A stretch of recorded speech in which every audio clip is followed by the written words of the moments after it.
Lo que os quiero pedir a todos vosotros es que nos votéis para darle un cambio al conjunto de Aragón. No ha estrechado esa brecha entre el mundo rural y el mundo urbano, sino que la ha ampliado todavía más. Esta es la realidad de un gobierno que ha contado con 2.000 millones de euros más. Fruto de muchas cosas, también del infierno fiscal al que ha sometido al conjunto de los aragoneses.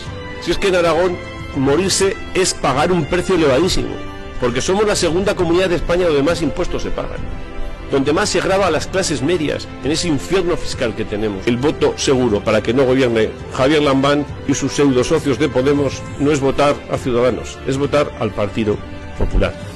Ciudadanos hará lo que haga. Un día hará una cosa y otro día la contraria. Y solamente la seguridad de un gobierno alternativo pasa por el Partido Popular. Os pido que nos ayudéis a conformar un gobierno para darle la vuelta a un Aragón que necesita un cambio, a una Jaca que necesita un cambio y a una España que también necesita un cambio.